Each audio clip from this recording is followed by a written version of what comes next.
这一期先记住2个孩子，一个叫贾宝玉，出生时嘴里含着一块玉；一个叫林黛玉，6岁时母亲去世，即将离开父亲，北上投靠外祖母家。他们还没有见面，但曹雪芹已经开始分别写下他们身上的标记。宝玉身上的标记是多出来的一块玉，黛玉身上的标记是被拿走的一个母亲。一个被读成天选，一个被推向寄居。他们还没有见面，但曹雪芹把他们写进了同一回。第2回后半段，曹雪芹同时写下2个孩子的命运起点，一个贤育而生，一个丧母北上。故事人在酒馆里，冷子兴讲到荣国府的核心，说贾政有一个次子，一落胎胞，嘴里便衔下一块五彩晶莹的玉，上面还有字。而同一回的末尾，叙事忽然切到扬州，林如海的妻子贾敏亡故。这个贾敏是贾府老太太的女儿，也是林黛玉的母亲。她一死，黛玉就要离开父亲，北上投靠外祖母家。这时贾雨村也看见了自己的机会，他自荐同行，想借这条路投靠贾府，重新回到官场。于是2条命运线在同一个人身上合流。贾雨村要投靠贾府，黛玉要寄身贾府。他是为了重新进去，他是从此无处可退。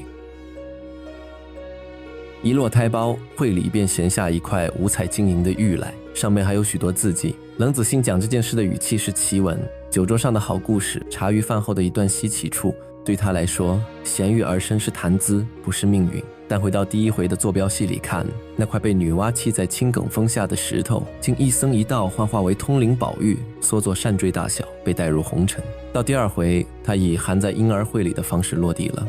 注意，这个动作的方向不是宝玉选择了玉，一个刚出生的婴儿不可能选择任何东西，是玉附在了他身上，他在他有意识之前就在了。他醒来的时候，他已经挂在他脖子上了。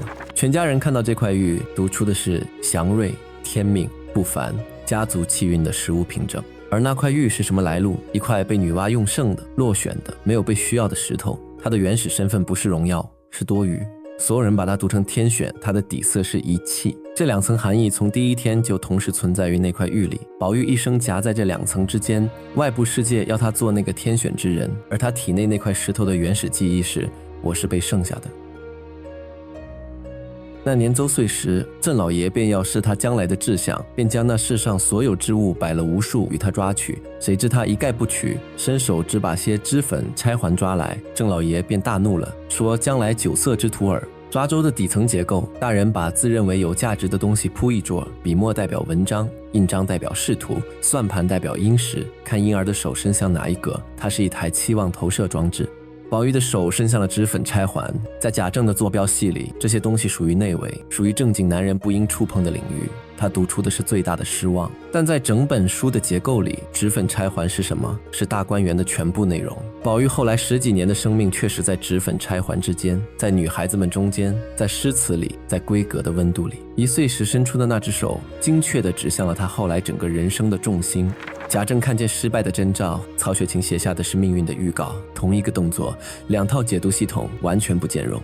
贾政判他酒色之徒，但一个酒色之徒不会在丫鬟受辱时替他出头，不会在姐妹写诗时沉默磨墨，不会说出女儿是水做的骨肉。他不是沉溺于女色，他是只有在女性世界里才能呼吸。这2件事之间的距离，贾政一辈子没有看见。贾雨村听完宝玉的事迹，放下酒杯，发了一段宏论：天地生人，除大仁大恶2种，愚者皆无大义。其聪俊灵秀之气，则在万万人之上；其乖僻邪谬不近人情之态，又在万万人之下。核心意思：世上有一种人，既非圣贤，亦非恶棍，气质落在道德分类系统的缝隙里，不归类。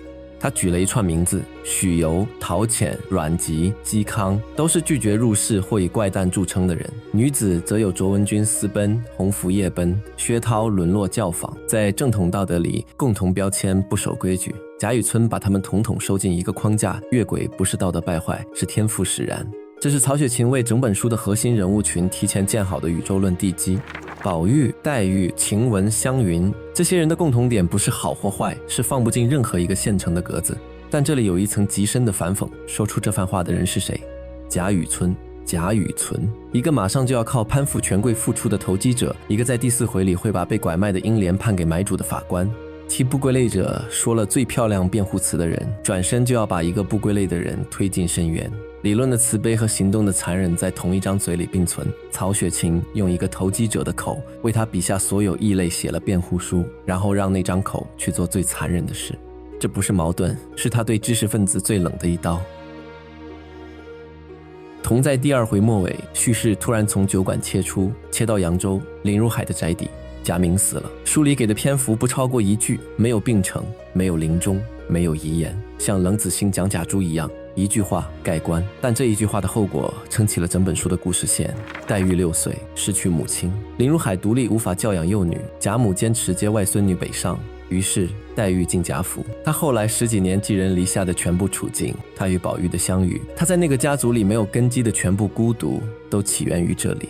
宝玉的标记是一块加上去的东西，黛玉的标记是一块被拿走的东西，母亲，一个多出来了什么，一个缺失了什么。她的标记让所有人对她有期待，她的标记让她从此没有依靠，方向完全相反，但结构完全对称。曹雪芹在第3回补了一个细节，黛玉读书时，凡书中有敏字，皆念作密字，每每如是。写字遇着敏字，又减1、2笔。为王母避讳，一个6岁的女孩从此每次遇到那个字都要绕行，那个字变成了她识字系统里永远不能直视的缺口。宝玉的标记挂在胸前，所有人都看得见；黛玉的标记藏在笔画里，只有她自己知道。贾敏死后，贾母遣人来接黛玉，同时贾雨村看到了机会，他向林如海提出可否借此同行进京，通过贾政谋求复职。林如海写了推荐信，贾雨村带着黛玉一同北上。黛玉进贾府这件事，他后来全部命运的起点，在操作层面上是搭了贾雨村求官的便车，不是贾母亲来，不是林如海亲送，是一个顺路投机的人。送他进门的人叫什么？贾雨村。他被一个虚假的人护送到一个巨大的、繁华的、与他没有血缘根基的地方去。他一生寄人篱下的质感，从出发那一步就写进了陪伴者的命名里。而贾雨村的另一重身份，黛玉此前的西席教他读书的人，此刻也完成了他的叙事功能。他教了他识字，然后把他带走了。从此以后，他读的每一个字，写的每一笔画里，那个缺了一笔的敏字都在。老师走了，缺口留下了。第2回结束时，2个孩子尚未相见，一个在荣国府里脖子上挂着一块所有人都在替他解读的玉，被期待，被定义，被不允许成为自己；一个在北上的路途中，怀里揣着一个永远不能直呼的字，被丧失，被位移，被推向一个他没有根基的地方。他的缺口是身上多了一样东西，而那样东西不是他；他的缺口是身上少了一样东西，而那样东西回不来。他们还没见面，但曹雪芹已经把他们的伤口裁成了互相吻合的形状。第2回后半段把2条命运线同时推上棋盘，不是分开的2件事，是同一个结构的正反面，一个被多出来的东西定义，一个被缺失的东西定义，一个被所有人的期待压住，一个被所有人的忽视围住。曹雪芹用正邪两副给他们建了共同的宇宙论框架，不归正，不归邪，落在所有现成格子的缝隙里。但说出这个框架的人是贾雨村，是一个很快就会亲手碾碎另一个落在缝隙里的人的法官。辩护词是真的，辩护者是假的。2个被不同方式标记的人，各自带着自己的缺口，正在走向同一座府邸。他们不知道对方的存在，但结构知道。第3回，黛玉的轿子停在荣国府角门前，她下轿进门，第一次踏进那个巨大的与她没有血缘根基的地方。而在那扇门里面的某个房间里，有一个人脖子上挂着一块他从未同意佩戴的玉。